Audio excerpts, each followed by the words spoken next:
하나님께서 우리에게 주시는 말씀은요, 창세기 9장 8절에서 17절까지 말씀입니다. 그리고 지난 1년 동안 여러분들이 교회에 그 헌금하신 것에 대한 세금 그 공제 신청 양식이 우리 문인수 집사님이 준비를 해 놓으셔서 재무방에 비치가 돼 있어요. 오늘 아마 전교인들 걸 다 준비해 놓으셨으니까 자기 그 폼을 찾아가시기 바랍니다. 창세기 9장 8절에서 17절 말씀. 자, 우리 한 목소리로 같이 읽으실까요? 하나님이 노아와 그와 함께한 아들들에게 일러 가라사대 내가 내 언약을 너희와 너희 후손과 너희와 함께한 모든 생물 곧 너희와 함께한 새와 육축과 땅의 모든 생물에게 세우리니 방주에서 나온 모든 것 곧 땅의 모든 짐승에게니라. 내가 너희와 언약을 세우리니 다시는 모든 생물을 홍수로 멸하지 아니할 것이라. 땅을 침몰할 홍수가 다시 있지 아니하리라. 하나님이 가라사대 내가 나와 너희와 및 너희와 함께하는 모든 생물 사이에 영세까지 세우는 언약의 증거는 이것이라. 내가 내 무지개를 구름 속에 두었나니 이것이 나의 세상과의 언약의 증거니라. 내가 구름으로 땅을 덮을 때에 무지개가 구름 속에 나타나면 내가 나와 너희와 및 혈기 있는 모든 생물 사이에 내 언약을 기억하리니 다시는 물이 모든 혈기 있는 자를 멸하는 홍수가 되지 아니할지라. 무지개가 구름 사이에 있으리니 내가 보고 나 하나님과 땅에 무릇 혈기 있는 모든 생물 사이에 된 영원한 언약을 기억하리라.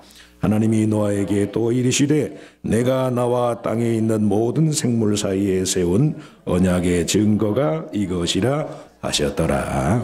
아멘. 성가대의 특성이 있겠습니다.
우리 같이 읽을 말씀을 가지고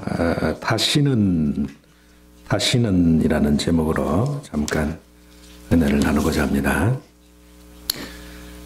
성경을 우리가 신약 혹은 구약 이렇게 부를 정도로 기독교 신앙을 이해하는 데 있어서요, 언약 혹은 약속이라는 말은 굉장히 중요해요.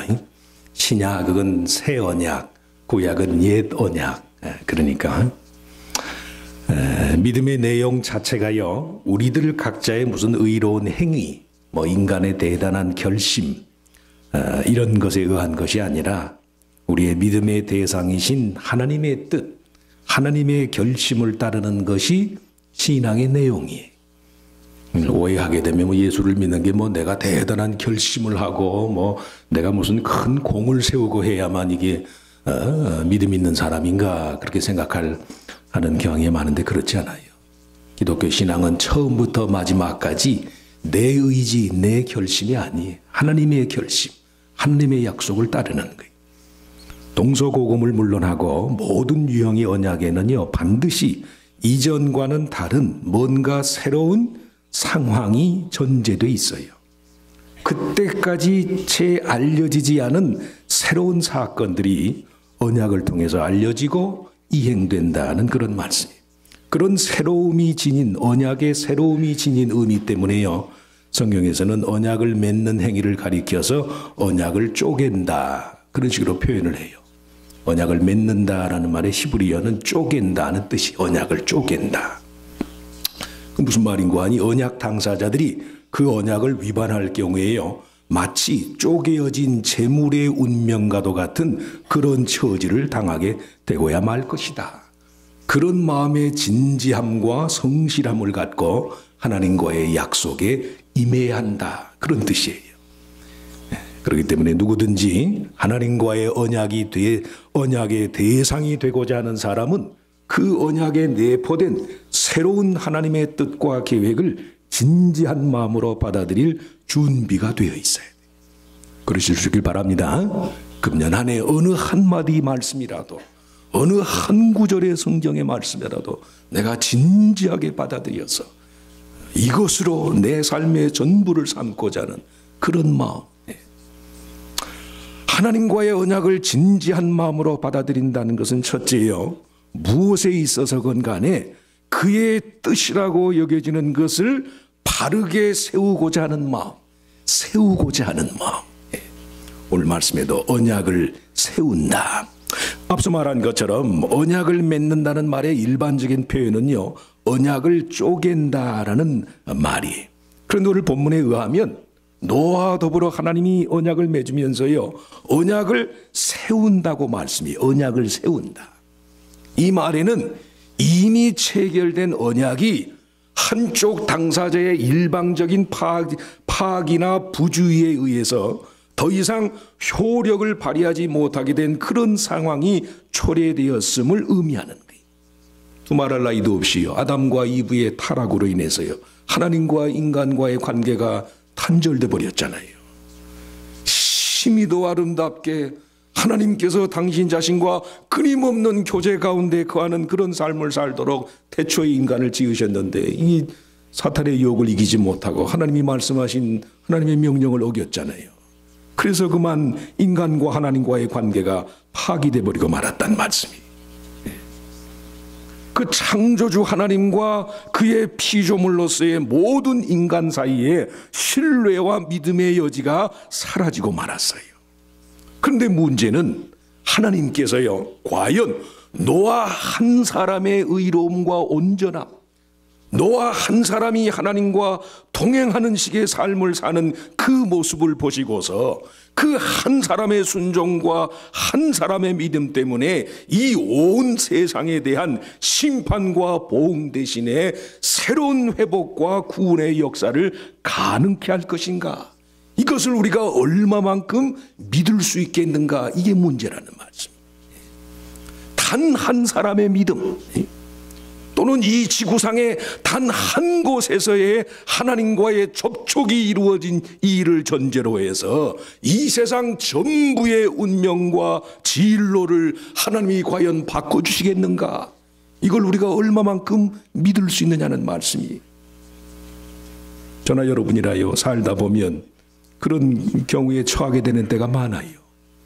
뭔가 나름대로 긍정적인 마음의 동기와 욕구를 가지고서 무엇인가를 가정이든 교회든 사업이든 뭐든 간에 좀 세워보려는 그런 긍정적인 마음가짐을 갖고 임하는데, 그런 내 마음의 동기와 요구의 정당성, 그 확실성에 대해서요 의구심을 갖는 경우가 많다는 말씀이에요. 그런데 우리가 알아야 할 것은요, 저나 여러분이나 대부분의 사람들의 생각과는 달리 하나님은요 아주 사소한 일 한 가지, 혹은 이 지상에 단 한 사람의 바른 행동과 마음가짐에 의해서도요 개인이나 사회 전체의 흐름을 능히 변화시키고 그러실 수 있는 분이에요. 그런 경우가 너무도 많아요. 오늘 본문에 여러 번 반복된 내 언약, 내가 내 언약을 너희와 너희 후손과 너희와 함께한 모든 생물과 세울 것이다. 하나님이 계속 이 언약을 가리켜서 내 것이다, 나의 언약이다, 하나님이 그렇게 말씀해요. 이건 하나님의 언약이야. 인간의 말이 아니라, 인간의 사사로운 감정이 아니라요 하나님의 언약이, 하나님이 제정하신 거예요. 대중적이며 일반적인 사람들의 생각과는 달리 그 언약이요 창조주 하나님의 속성을 반영하는 것이라는 그런 말씀이. 그렇기 때문에 단 한 사람의 믿음, 단 한 번의 순종을 갖고서도요 이 세상 전부의 진로를 하나님이 바꾸실 수 있다는 말씀이에요.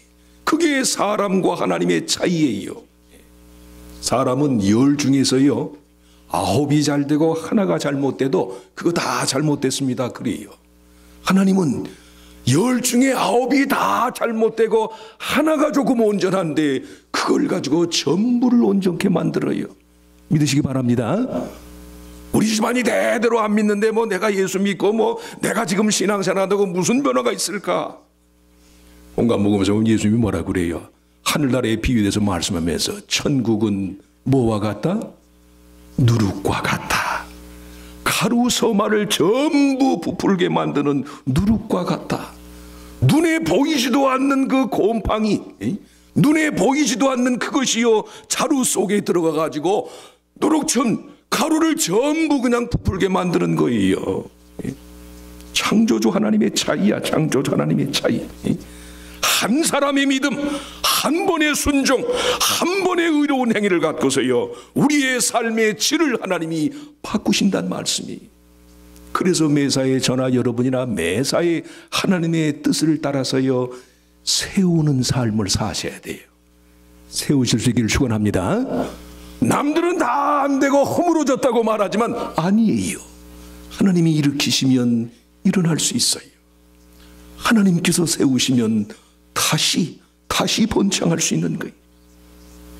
그래서 신학자들은 이를 가리켜서요 고대 사회에서 흔히 볼 수 있는 조건적인 차원의 쌍무적인 언약이 아니라 무조건적이며 일방적인 언약이다. 일방적인 언약이다. 바일레터럴, 쌍무적인 게 아니에요. 유니레터럴. 하나님 혼자서 말씀하신 대로 된다는 그런 말씀이. 약속을 이행하고자 하는 식의 일방적인 선포가 내포되어 있다는 그런 말씀이. 이스라엘은요 그 언약의 대상을 다름이 아닌 자신들이 섬기는 여호와 하나님에게서 찾았어요.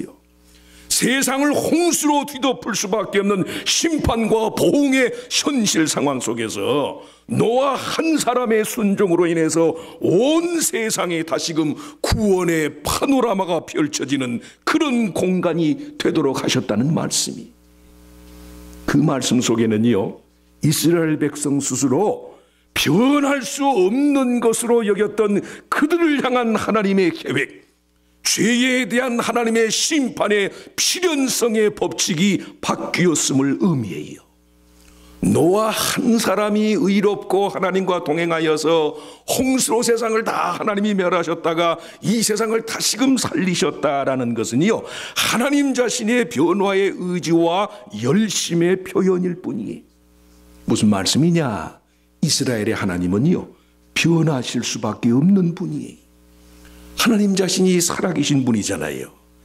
그 백성과의 관계를 무슨 기계적인 원리나 법칙이 아니라 인격적인 만남과 사귐으로 이끌어 가시는 분인 까닭에 그들의 행복과 번영을 위한 하나님 자신의 열심 때문에 하나님께서는요 끊임없이 변하고 또 변하실 수밖에 없는 그런 분이란 말씀입니다. 죄를 지었으면 죄에 대한 보응은 심판이지요, 형벌이지요. 그건 당연한 거예요. 설마 그 하나님께서 그런 심판의 원리를 바꾸실까? 사람은 다 그렇게 생각했단 말씀이. 그런데 웬걸 하나님은요 노아 한 사람의 의와 순종을 보시고선요 이 세상 전부를 살리신단 말씀이. 누가 변한 거예요? 네? 그래도 노아 한 사람이 의로운 사람이 있었으니까 그런 거 아닙니까? 아니에요. 처음부터 하나님께서 변하시기로 한 거예요. 단 한 사람, 단 한 가지의 의로움만 있어도 다함없는 사랑과 은혜의 원리로 그 백성을 대하시고 그 백성을 위해서라면요 온 세상이라도 능히 바꾸실 수 있는 분이 그분이 바로 이스라엘의 하나님 여호와란 말씀이에요. 그래서 우리가요 아무리 죄를 범하고 아무리 부족하고 아무리 허물어져도요 인생은 절망이 없어요. 하나님이 변하시는 분이니까. 무엇이 문제인가? 그 하나님께 대한 믿음을 가진 만큼 우리들 자신이 변할 수 있느냐? 이게 문제예요. 하나님께 대한 그 백성을 위해서라면 모든 것을 다 하실 수 있는 그 변화무쌍한 하나님을 믿을 수 있을 만큼 내가 변할 수 있는가? 이게 문제란 말씀이에요. 최소한 저나 여러분이나 자신의 삶을 세우는 일은요 변하지 않는 것, 변할 수 없는 것은 결코 없다는 사실을 인정하는 데서 비롯된다는 말씀이에요. 사랑도 그렇고 미움도 그렇고 원망도 슬픔도 삶의 기대와 희망과 절망의 이유들까지도요 다 변하는 거예요. 변하지 않는 것은 없어요. 우리 스스로 변하기 싫어서 우리 스스로 변화를 거절하기 때문에 안 믿으려 해서 그렇지요. 변하지 않는 것은 없어요. 소신과 주관성이 없어서가 아니라 그보다는 하나님의 신실하심, 그 백성의 구원을 위해서라면 얼마든 당신 자신의 뜻을 돌이키시는 하나님의 마음을 알고 믿기 때문에요 예수 잘 믿는 사람은요 변해요. 나쁜 차원에 변하는 게 아니, 내 식으로는 도저히 안 될 것 같은 식의 그런 고정관념과 편견이 지배하는 그런 상황 속에서도요 하나님을 믿는 사람은요 마음이 변해요. 고정관념도 변하고 편견도 변하고 관점도 변하고 모든 것이 변해요. 창조주 하나님께서도 그 백성을 향해서 뜻을 돌이키시는데요 인간이 뭐라고 변하지 않을 게 있어요? 제가 뭐라고 안 변해요? 다 안 돼도 그 사람은 안 될 거래. 그건 자기가 안 되는 거예요. 자기가 뭐 그 사람이 뭐 변하고 그 사람이 뭐 구원받으면 내 손에 장을 지듯이요. 장치죠. 하나님은 얼마든지 변화시키는 분이에요.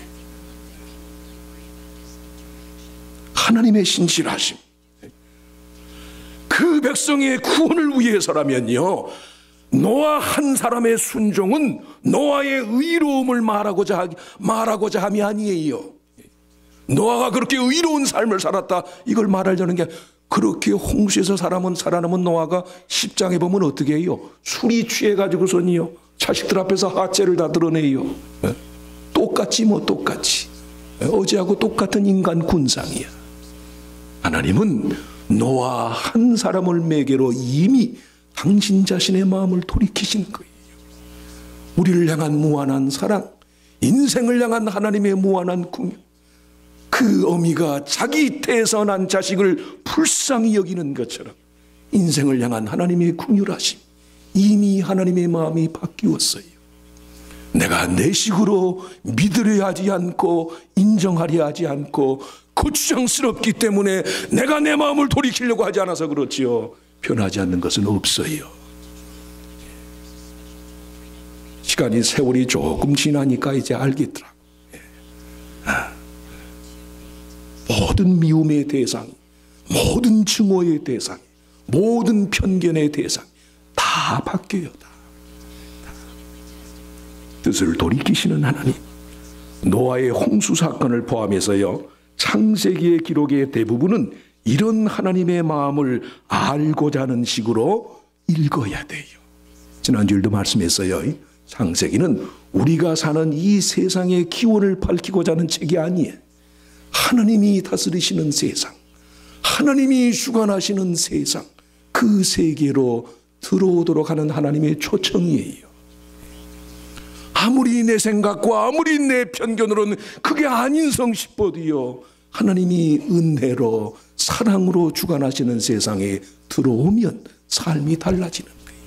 나 자신이 변화되는 것은 물론이지만요, 다른 사람을 보는 눈도 달라져요. 그게 창세기의 세계관이에요. 언젠가도 말씀드렸어요. 박효진 장로님이라고 해서 청송교도소에서 그 교화하는 그 채플린을 하시는 장로님, 사형수들의 마지막 가는 길을 돕고 하면서 자기가 보았던 그런 내용들을 책에 썼어요. 하나님이 변화시킬 수 없는 사람은 없다. 하나님이 변화시키지 못할 사람은 없다. 책의 제목이 그래. 하늘 가는 밝은 길이 내 앞에 있으니 슬픈 일을 많이 보고 늘 고생하여도 나지막하면서도 담대한 찬송가가 사형장의 정막을 깨뜨리고 들려왔다. 둘러선 직원들이 서로의 입을 쳐다보면서 찬송을 부르고 있는 주인공을 확인하려고 살폈으나 찬송을 부르는 사람은 아무도 없었다. 하늘 영광 밝음이 어두운 그늘 해치니 두영이었다. 목에 밧줄이 걸린 채로 이제 곧 저 어두운 지하실로 떨어질 사형수가 최후로 신앙을 고백하면서 찬송하고 있었다. 우리는 미처 찬송가를 따라 부를 엄두조차 내지 못하고 있었다. 그 순간 들려오는 소리, 털커덩. 사형이 집행이 된 거예요. 부모를 살해한 죄로 사형 선고를 받았어요. 그 마지막 순간에 하늘 가는 밝은 길이 내 앞에 있으니 찬송을 부르니 찬송. 하나님이 변화시키지 못할 사람은 없어요. 왜? 하나님은 당신 자신을 바꾸시는 분이니까. 멸망당할 수밖에 없는 세상이지만요, 하나님은 바꾸신 거예요. 당신의 마음을 바꾸신 것이라고. 창조주가 당신의 생각을 바꾸는데 왜 한낱 피조물에 불과한 흙덩이에서 지음받은 존재에 불과한 인간이 그 마음을 안 바꿔요? 뭐라고? 그게 뭐라고? 하나님이 온 우주를 다스리는 섭리를 바꾸시는데 죄와 형벌에서 생명과 구원과 용서로 바꾸시는데요, 흙에서 지음받은 인간이 뭐라고 자기 주관을 안 바꿔요? 자기 고집을 안 바꿔요?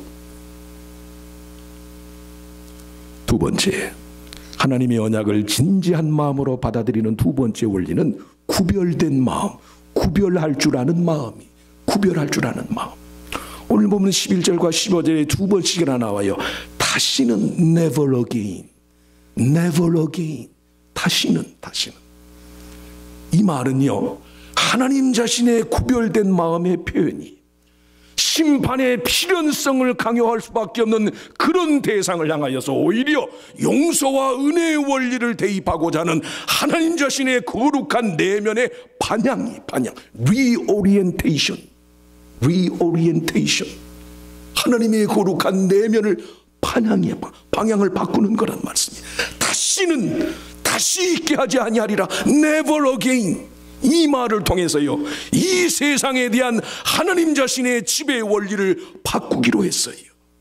우리들 각자가 생각하는 것과는 달리 이 세상을 하나님의 심판과 보응의 원리가 지배하는 곳이 아니라 영원한 구원의 약속이 내재한 곳으로 만들겠다는 그런 하나님의 결심이에요. 결심.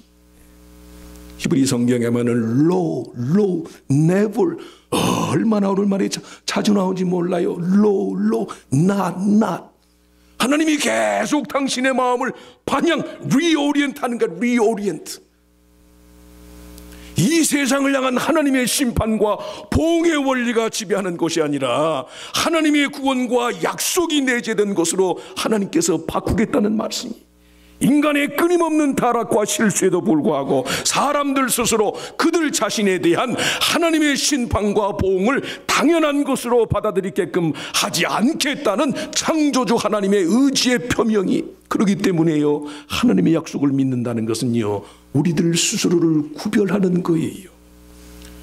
거룩한 사람이어서가 아니라 하나님의 그런 마음을 알기 때문에 심판과 보응의 원리를 따라서 살 것인지, 아니면 그것으로부터의 거룩한 일탈과 초월을 추구할 것인지를 선택하는 거예요. 선택. 오늘 본문의 전체에 걸쳐서요, 이 언약이 아까 말씀한 것처럼 나의 언약, 하나님 자신의 것임을 강조하는 것만큼이나 그 언약의 대상이 노아와 그의 후손, 그리고 그들과 함께 방주 안에서 하나님의 구원을 경험하였던 모든 생물들이라는 점이 강조되어 있어요. 이건 무슨 말씀이에요? 마땅히 하나님의 뜻을 따라서요, 자신에 대한 구별을 일삼는 것이 구원 얻은 자의 책임이며 의무라는 뜻에서, 우리말로도요, 구별, 구원, 첫자가 같잖아요. 영어로도 sanctification, salvation, sanctify, 이건 거룩하게 나를 구별하는 거예요. 구원 받았으면 sanctify, 하나님의 구원을 받기 전에야 우리가 하나님을 모르니까, 그러니까 그 인생에 귀한 게 없잖아요. 일단 예수를 믿어서 구원을 받으면요, 나라는 존재는 하찮은 것이지만 나를 위해서 하나님께서 마음을 바꾸시고 하나님의 뜻을 돌이키신 것을 생각하면 내게 하나님께서 이루신 역사가 얼마나 귀하냐는 말씀이, 우리들 자신이 거룩해서가 아니에요. 예수 믿으면 의롭고 거룩하게 살아야죠. 그 사람 전에는 그냥 망난이었는데 이제는 무슨 질적으로 그 사람이 달라서인가? 우리가 달라서가 아니에요. 나를 위해서 하나님께서 하신 일, 나를 위해서 하나님께서 행하신 일이 그게 너무도 귀하잖아요. 그래서 나를 구원받았으면 sanctify, 나를 구별하는 거예요. 기왕이면 거룩한 것, 기왕이면 참된 것, 마땅히 하나님의 뜻을 따라서 자신에 대한 구별을 일삼는 것이 구원 얻은 자의 책임이며 의무라는 말씀이에요. 구원을 얻은 자가요, 어떤 식으로든 자기 삶에 대한 하나님의 심판과 보응의 필연성에 매이는 것은 하나님의 뜻이 아니에요. 그때마다 단호히 never again, 하나님도 no라고 말씀하셨으니까요, 우리도 또한 그 하나님을 믿는 믿음 안에서 어떤 식으로든 우리의 삶의 불안과 공포와 심판과 보응의 필연성에 매이도록 하는 그런 온갖 요소들에 대해서요, No, never again, 그렇게 말할 수 있어야 돼요. 그러실 수 있길 바랍니다. 네. 귀하잖아요. 마지막으로 하나님의 언약에 대한 진지한 마음 자세는요, 자기 스스로를 하나님의 기억의 산물로 여기는 거예요. 하나님의 기억의 산물. 노아 언약의 증거물인 무지개, 하나님께서 무지개를 주었다고 그랬어요. 무지개는 사실 그 고대 중근동 지역의 신화에 보면 신들의 전쟁 무기예요. 전쟁 무기. 무지개라는 히브리 말이 사실은 마우, 활이라는 뜻이에요. 활. 네. 한 차례 시원하게 소낙비가 뿌리고 난 후 하늘 저편에 무지개가 걸려있는 모습을 보면서요, 인간의 삶에 시련과 핍박의 날이 아무리 거세도 성도의 삶의 결국은 하나님의 구원과 자비로운 마음의 회복이 있다는 사실을 보여주는 거예요. 네. 대홍수 사건을 포함해서 구약의 제사문서 대부분이 이스라엘 백성이 바벨론 포로기에 처했을 때의 산물이라고 그랬잖아요. 그들 스스로 하나님에 의해서 영원히 기억될 백성이라는 사실에 대한 믿음을 갖는다는 것이 얼마나 절실한 문제였는지 몰라요. 예루살렘 땅에서 다 쫓겨나고 예루살렘 성전은 다 불타 없어져 버리고 저 이방 땅 한 곳에서 이제는 하나님도 우리를 잊었나 보다라는 그런 식의 생각이 사로잡혔을 때요, 하나님은 기억하시는 하나님. 이사야 선지자나 예레미야 선지자나 포르기의 이스라엘의 선지자들이 수없이 이스라엘 백성들을 향해서 외친 말씀 중에 너희는 나를 잊을지라도 나는 너희를 결코 잊지 아니하리라. 온갖 상실감과 고독감이 난무하는 그런 현실 상황 속에서 우리가 하나님의 언약을 믿는 언약 백성이 된다는 것은 하나님 편의 결심을 내가 받아들이는, 그래서 신앙이요 내 결심이 아니에요, 내 의가 아니에요, 내가 한 일을 토대로 해서 하나님의 구원을 청하는 게 아니, 하나님이 나에게 무슨 일을 행하시는가, 나를 향한 하나님의 생각이 무엇인가, 하나님이 나를 향해서 어떤 식으로 그 마음의 방향을 바꾸셨는가, 이걸 주목해야 돼. 그래서요, 믿음은 내가 하나님을 기억하는 게 아니에요, 하나님이 나를 기억해 주시는 거예요. 하나님의 기억 속에서 우리가 사는 거예요. 사람을 대상으로 하면 항상 목이 마르잖아요. 항상 갈증 나잖아요. 항상. 우리가 그의 일부분이 돼서 영원토록 그의 기억하심을 믿는 믿음 안에서 삶을 사는 거예요.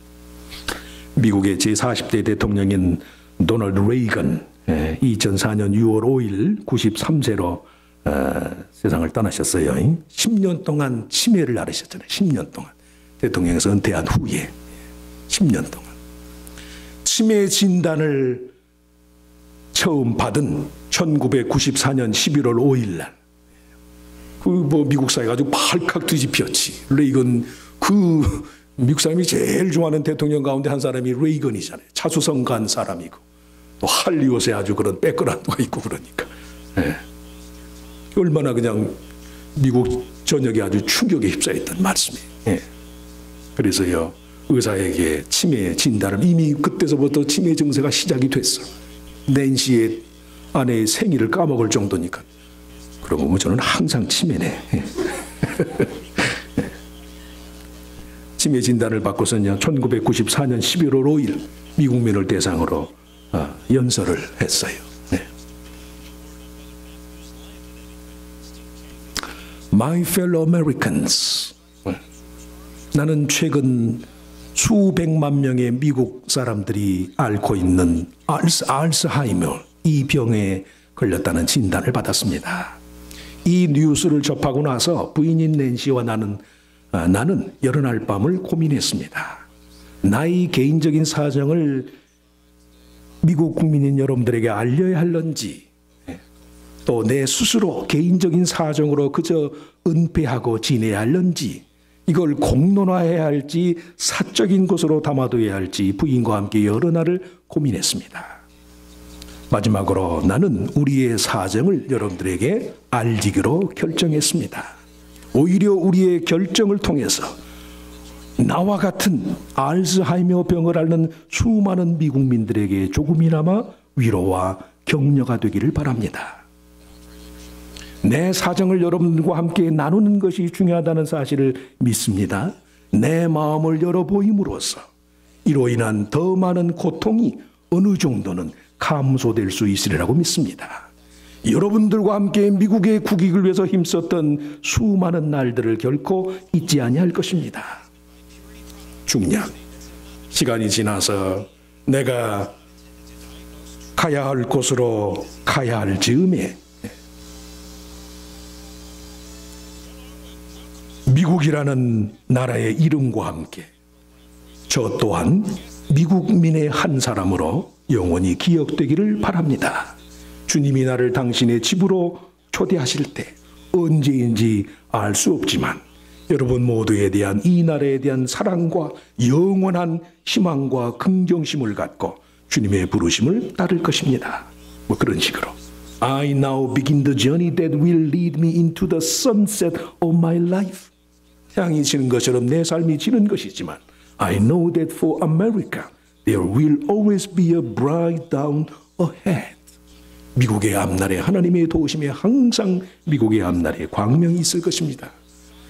Thank you, my friends. May God always bless you. Don't forget me. 나를 잊지 마시오. 자신의 기억력이 사라져요. 조국과 국민을 기억하지 못하는 때가 오더라도 미국민들 모두 자신을 기억해 줄 것을 바라는 지극히 인간적인 마음의 표현. 그래서인지 모르지만 아까 말씀한 것처럼 미국 사람이요, 역대 대통령들 가운데 가장 선호하는 대통령을 인기 투표를 하면요, 항상 상위권에 속해요. 사람들이 저를 기억하는 거예요. 이 땅에서 사람들이 기억해 주는 것도 그런 의미의 중요성을 가져요. 그런데 저나 여러분이 아는 것처럼 이 땅 위의 사람들에 의한 기억에는 한계가 있잖아요. 저만 같아도요, 레이건 대통령의 아주 그냥 입지전적인 그런 개인적인 사생활에 대해서는 굉장히 존경을 하면서도요, 대외 정책에 있어서는요, 그 양반 때에 가장 아주 냉전이 아주 치열해져서 그냥 세계가 아주 이분화되어지고 그런 면들이 있잖아요. 인간의 기억에는 한계가 있다는 말씀이에요. 아무리 좋은 사람도요,